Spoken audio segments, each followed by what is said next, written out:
transition into the first child, especially for women maybe, is first off contextualized by class and contextualized by history. So I would say maybe that 30 or 40 years ago, where the traditional role of a woman was being a mother and caring for the family, maybe the transition into having the first child was less like viewed as a challenge because it was already planned into your life course. And it would be made. I know it's I'll go back. I know it's a sexist perspective, but I don't think just because it's sexist, it's not true. But for the no, time I was being. not arguing on the role level or like the social level. I think it is like one level is the social level, one level is like the personal and giving birth and the motherhood. That's a level that maybe it is changing in history due to social level, but it's still more personal, and for sure it has an impact also 50 years ago when it was normal to have a baby. I mean, it's like deep internal level, Yep. Psychological level. I would say I would not argue that it's deep psychological level, or you can delink those two levels. I would say they are deeply interlinked. Yeah, they are interlinked, but I think that like there are some things that like, but I'm not just thinking about like motherhood, also fatherhood. I mean, there are like things that like are embodied. I don't know if embodied is the right word, but anyway, like I would say that it's becoming more difficult now for men, or more of a challenge for men, because it's the first time since like 10, 15 years that your family responsibilities, and it's a good thing. I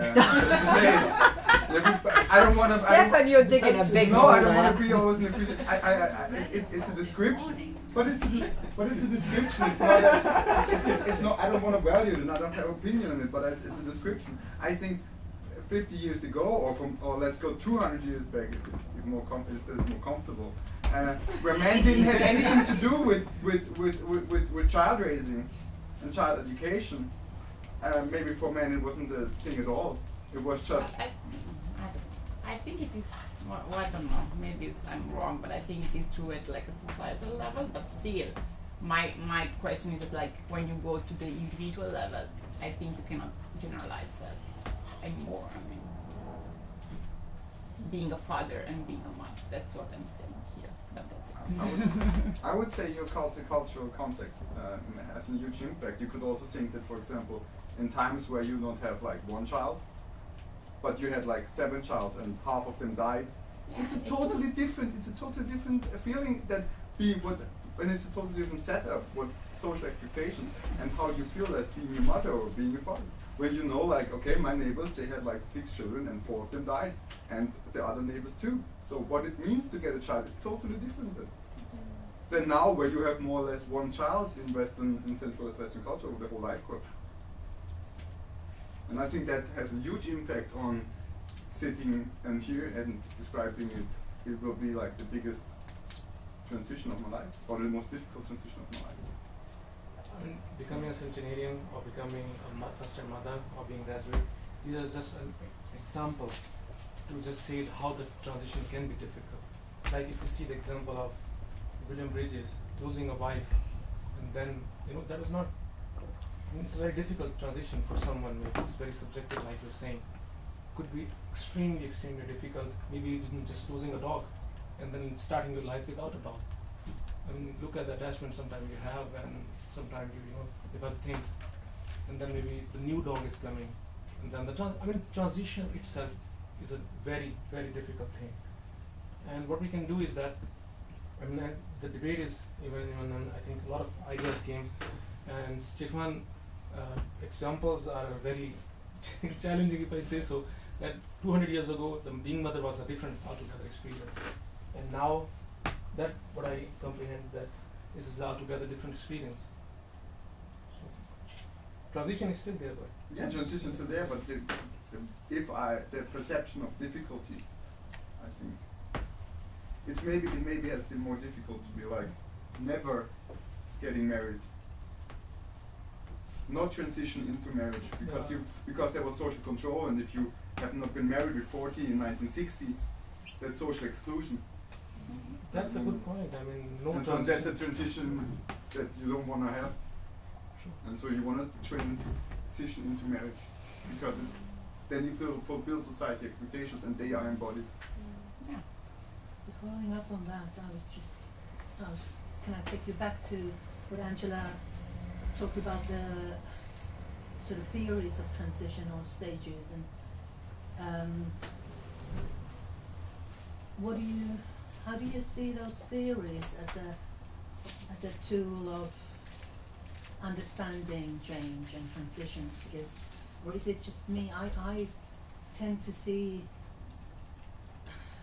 most of the theories very normative in what they're doing. It's a discourse that I think that, particularly the Ericksonian one, I've always thought that it's a very sort of Western ideology of the individual. It's a bit like running hurdles. Mhm. The individual needs to resolve particular developmental tasks, they're called, I think. And, and then over that hurdle, then to the next. And then there's the final. And what was the binary there? It was despair and Integrity versus despair. integrity versus despair. I always thought that it was, I never liked these theories. No, I don't. And it's just that, and it's also, it's interesting, it ties with what I was talking earlier. It's a bit like, because these kinds of theories do not remain in the academia, they are like mourning and grief and what have you. People can sort of, okay, you're in that stage now. And they become resources for other people to interpret where you are, and okay, that must be because you're on that step or whatever. And it takes away the heterogeneity, doesn't it? You're doing grief wrong. Yeah, I You haven't completely transitioned agree. into the carer role, as Mm. if that role was a singular one role. So I don't know where I'm going at this. It's a bit like the 12 steps of AA, alcoholism. It becomes a vernacular, a way of sort of thinking about alcoholism, and it becomes a cultural resource for everyone, and it's very delimiting as well. Anything that happens beyond those patterns, the nurses just have that one or whatever. It's patronising. Yeah, it Mm. is. Hugely so. Mm. And gendered, I think, Mm. also. Okay. Thank you. Did I kill the conversation? No, not at all. I think maybe instead of looking at it in a normative way, look at it in an adaptive way. For example, the grief stages. So it's considered to be normal if you were depressed because of grief. Yeah. But if you're already 3 years in that stage of depression, so it's already something a bit more, and you can stay there, but you might also die from it, or from sorrow. And then there's this, because there's a very big difference. You cannot, for example, diagnose clinical depression in someone who has lost their partner a month ago, although they will show all the symptoms. You can't do the diagnosis, but because it's adaptive to be in that stage if you're in grief. But again, if it's already 3 years there, then there's the question if it's adaptive to continue. And again, there's the matter of choice if the person chooses to be there, or sometimes it's not a matter of choice. She was still normative. People are allowed to die of grief. They are. But you could actually diverge from theories and argue against your position. Please do. Yes, thank you. I think a problem is that quite a few of these theories are basically clinical theories. They are theories devised to help clinicians. And if you're working as a clinical psychologist or whatever, it means that you encounter people. People look for you, look for your help, because they suffer, basically. They suffer for 3 years or for 3 weeks or something. They come to you because they suffer, they want to help. and that's where these theories can make at least some sense. I'm also critic, you know, they are so very much the 1980s. So, but you know, they try to see it in a positive light. They try to look at the bereavement, grief, as a quite ordered process. As it's not you know, anything that goes in any direction. As some sort of logic, rationality. So this too will pass, sort Yeah. of way. And so it could help Yeah. the clinician to think about the person. So in that, but it becomes quite problematic if you use these theories as general social theories. Are we then on a level of Exactly. theories? Hmm? Are we then on a level of theories? Is it not just a descriptive model of what you find in clinical practice? Also, is that really something that we try to organize knowledge, interpret the world? It's just a description of what you see. And if you go any step further, then you're into the normative way. Because what happens if you stop after 6 months with that? So then is that then also a good condition? Is that maybe normatively wrong because your partnership was not well, or what happens then? So and But that's not a clinical question. No, That that's just not, shows yeah. you're not No, you're that's not it. loving clinical. My point no, but is that's the point. If you go beyond the clinical context, then we should start with that. It's not maybe you can have clinical theories. A theory that works in clinical practice. And don't take it outside because then it goes bananas.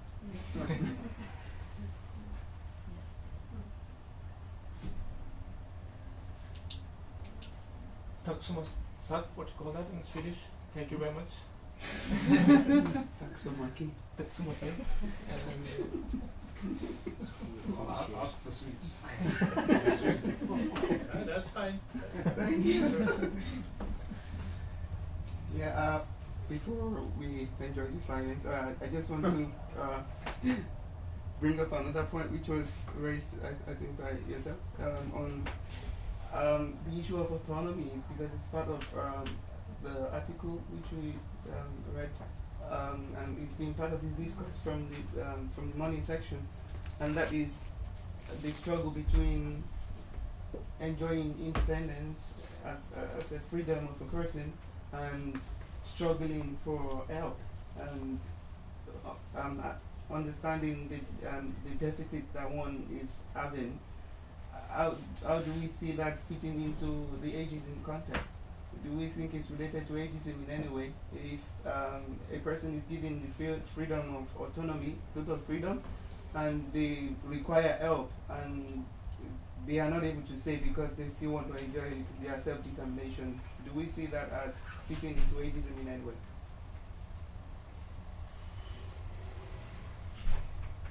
I think in the context of care, it could be due to ageism, or like also ableism could be a major factor.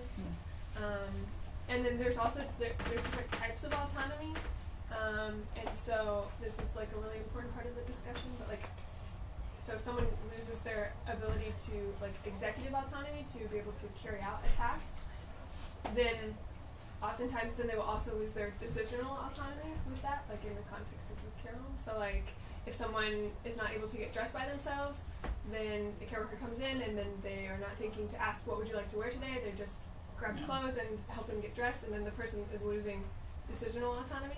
So I think it can be like there are very different types of autonomy, and it can get quite complex, but that ageism and ableism can affect different types.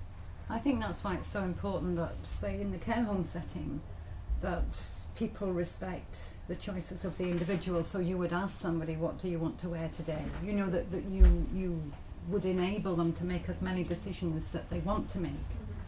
And I would say it would be poor care not to give somebody that decision making.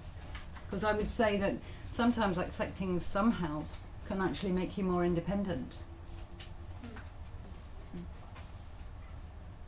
I have like a fundamental question there. What is anyway the relation between the problem of becoming enabled and age, if not only like that there is a statistical likelihood that it happens more often in old age. Because that is kind of important, because this, what this Laura is describing can happen to a 30-year-old too. And then it's nothing to do with old age in per se, but it has something to do with ability. And and then when we talk about ageism, aren't we reproducing ageism by doing that? By just thinking about older people in a negative concept and relating old age to deficits?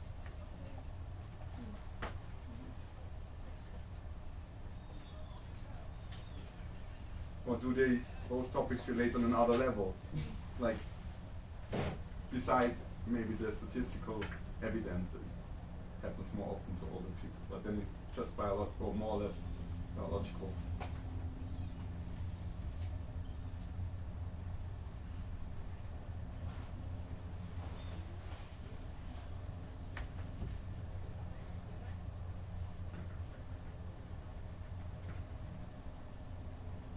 Sorry, what was your is that a question? Was